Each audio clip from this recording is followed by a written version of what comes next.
Assalamualaikum warahmatullahi wabarakatuh. Perkenalkan, nama saya Anissa Solikha dengan NPM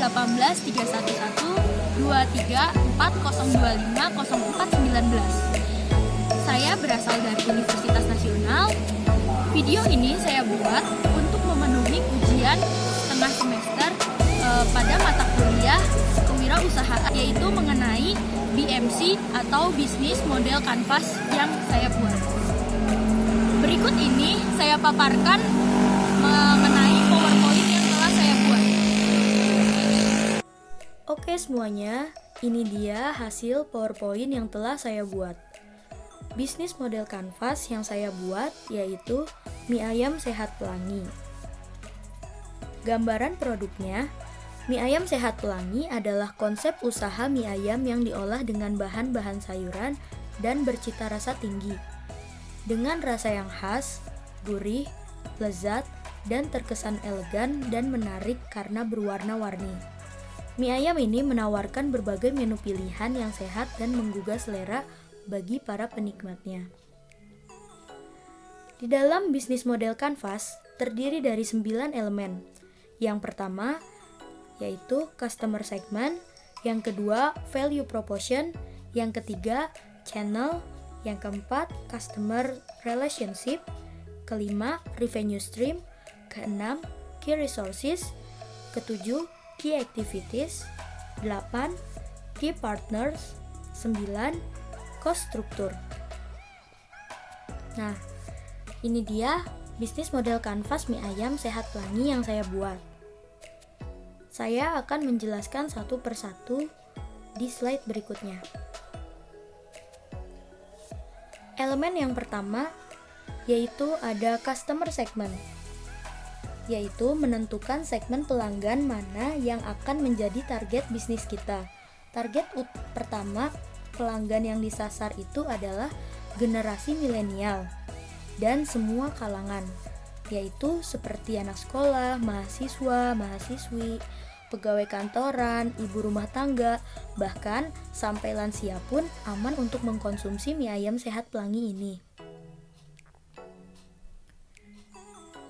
Yang kedua yaitu ada value propositions. Elemen ini merupakan penjelasan dan rincian dari keunggulan produk dan apa saja sebenarnya poin-poin yang bisa mendatangkan manfaat yang ditawarkan perusahaan bagi target pelanggannya. Berikut ini adalah poin-poinnya, yaitu mie ayam sehat disajikan dalam aneka rasa berbahan sayur. Mie ayam dapat disantap di tempat ataupun take away. Konsep tempat yang menarik perhatian customer. Pelayanan yang baik, ramah, dan sopan. Dan harga yang sangat terjangkau. Yang ketiga ini ada channels. Melalui penggunaan channels atau alat pemasaran yang tepat, penentuan channels adalah salah satu elemen penting bagi keberhasilan sebuah bisnis. Contohnya, kita bisa memasarkan bisnis kita melalui sosial media, pameran instansi, atau festival-festival kuliner, dan bisa juga melalui aplikasi pesan antar makanan daring. Yang keempat yaitu ada revenue stream.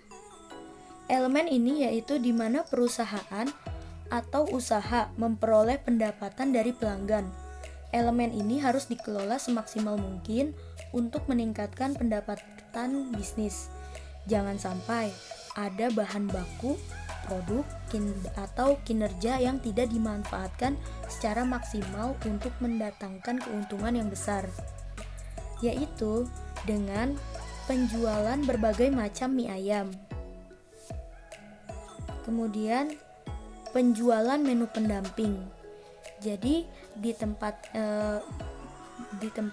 mie ayam itu kita menyediakan berbagai menu pendampingnya seperti pangsit, kerupuk, atau makanan lainnya. Yang terakhir itu sistem bagi hasil dari kerjasama. Yang kelima itu ada key resources. Elemen ini merupakan elemen yang berisikan daftar sumber daya yang sebaiknya direncanakan dan dimiliki perusahaan. Tujuannya untuk mewujudkan value proposition kita.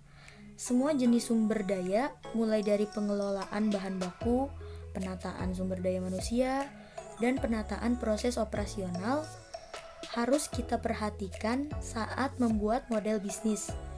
Karena hal ini akan berdampak pada jangka panjang di bisnis kita.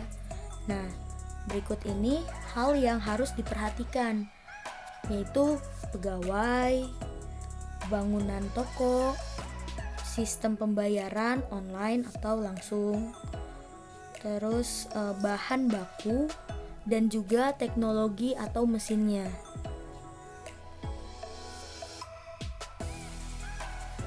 Yang keenam, itu ada customer relationship. Customer relationship ini merupakan untuk terus mendapatkan pelanggan yang loyal. Perusahaan harus menjalin ikatan dengan pelanggannya secara intens. Kita harus tahu bagaimana cara bisnis kita bisa terus keep in touch dengan para pelanggan.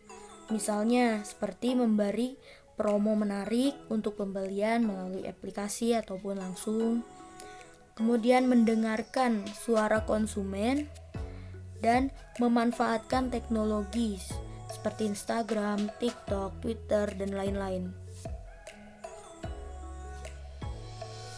Yang ketujuh ada key activities. Elemen ini merupakan semua aktivitas yang berhubungan dengan produktivitas bisnis. Elemen ini menjelaskan bagaimana kita bisa menciptakan value proposition perusahaan dengan melakukan beberapa aktivitas supaya produk atau jasa kita lebih dikenal dan diterima banyak oleh orang lain, yaitu seperti bahannya, memakai bahan yang berkualitas, kemudian layanan yang memuaskan, kemudian mempertahankan rasa dari mie ayam tersebut, dan melakukan pemasaran.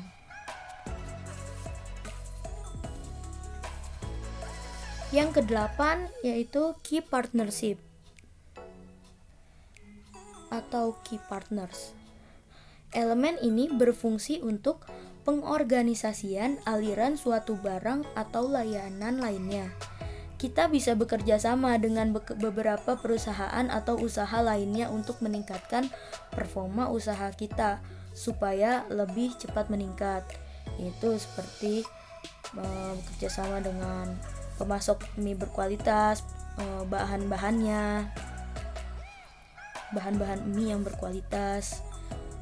Kemudian bekerja sama dengan pedagang sayur, daging, dan bumbu, penyelenggara acara, influencer profesional.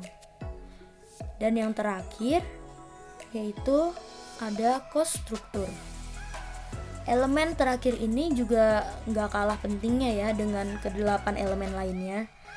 Mengelola biaya secara efisien akan membuat bisnis yang dijalani menjadi lebih hemat dan bisa meminimalkan resiko kerugian. Nah, hal ini juga bisa menentukan proposisi nilai yang tepat untuk pelanggan. Karena itu, pastikan kita membuat laporan keuangan yang tepat dan sesuai untuk bisnis kita.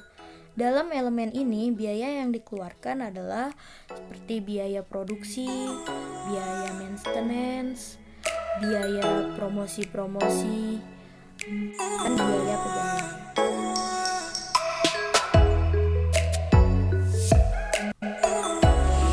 Oke, selesai sudah presentasi dari saya. Kurang lebihnya saya mohon maaf. Wassalamualaikum warahmatullahi wabarakatuh.